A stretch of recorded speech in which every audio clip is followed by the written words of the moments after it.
So it's bedtime, and the screen is bright, and a conversation you're refreshing doesn't require your attention. You call it harmless, a quick check, just in case, yet you know what it is. Chasing attention, not building love. And the difference matters, right? If you're here, you're likely searching for a real relationship, not another cycle of mixed signals. You pour effort into threads that stall. You over-explain to people who never ask for clarity. And you revisit rooms that turn you into a smaller version of yourself. Why keep knocking on the doors that never open? That doesn't add up. Plenty of dating moves look like progress without producing it. You experiment with availability, reply time, and banter. You rotate photos, rewrite the bio, jump platforms, and study the right opener, only to land at the same outcome every time.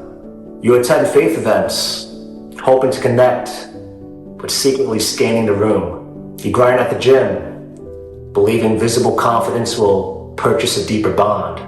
You keep your calendar full and your phone louder, and it still feels like effort without return. Busy everywhere, empty in the center, still not adding up. The truth is that pursuit cannot heal the wound that makes you chase.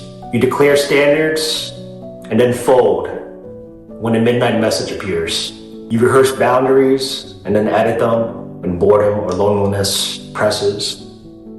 That isn't alignment. That is bargaining with your calling, with your future home, and with the person you promised yourself you would become. There's a fork you could feel in your chest. One path rearranges the same furniture and labels it growth. The other puts a foundation in the ground and builds slowly, consistently, and in order. Different road, different results. But which road actually serves the future spouse you're praying to meet? This shift isn't bitterness, a game, or a power contest. It's release. Let them miss out if they choose to. Your worth is not a vote.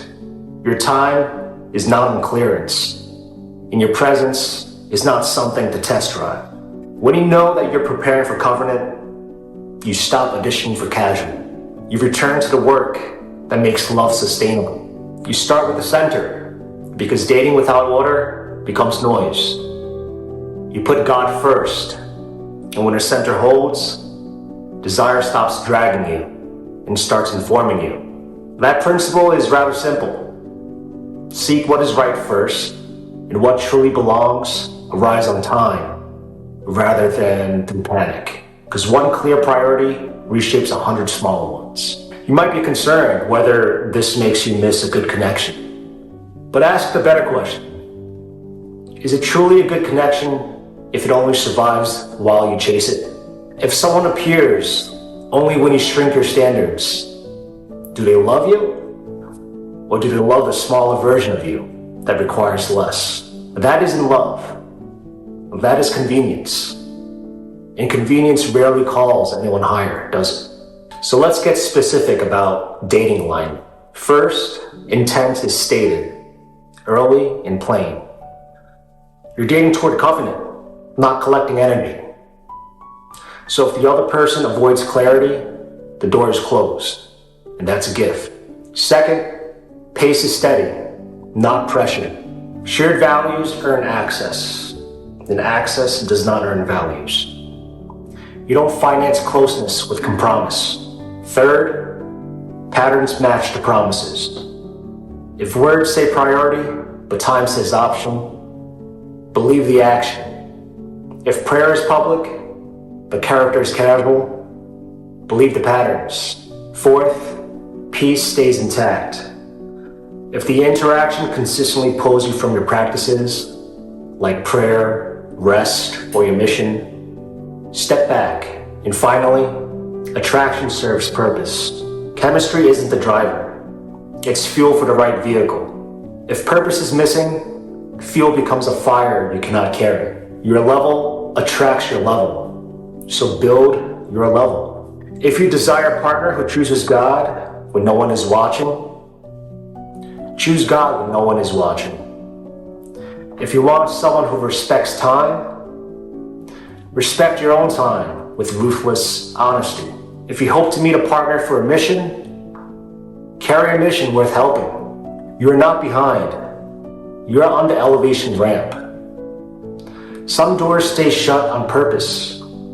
Not every no is rejection. Some are reroutes, some are rescues, and some create room for the version of you who can hold real love without losing focus or self-respect. Let them miss out if they will. Bless them and keep moving in a lane that you choose. Build standards that begin with you rather than in a shopping list for them. Speak with honor, schedule your days with discipline, and keep your promise without performing. Protect focus as your future's currency. Lift heavy things, work, responsibility, accountability. Learn to apologize without collapsing into shame. Learn to forgive without repeatedly reopening old doors. That is the strength that sustains love, rather than merely attracting it. And expect resistance, because old patterns resist extinction. When the urge to chase rises, especially at night, convert the impulse into structure. And then ask, what has chasing ever given me that building cannot replace? And you already know the answer. So if you want to build alongside people who hold a clear dating standard, keep faith first and purpose in motion. We're shaping a quiet corner where conviction becomes action, boundaries are normal, and community that sharpens character. When you seek God's reign in a life that aligns with Him first, the rest comes in its time, not by grasping, but by ordering your life toward Him. Alignment outlasts emotion. Alignment draws what fits. So let them miss out on you when they decline clarity, character, or calling. Do not argue, audition, or over-explain. Rise and return to the work that prepares you for covenant. God does not miss you. He sees every quiet yes, the work in your hands, and the door you stopped knocking on because peace mattered more than attention. And that is growth. That is wisdom. You're not waiting for a person. You're training for a promise. Keep the main thing at the center. Build what lasts. Guard your focus and set standards you will be proud of, even when no one is clapping. The right doors will open at the right time, and you will walk through them steady because you trained your legs for the wait. God bless you. I'll see you in the next one. Peace.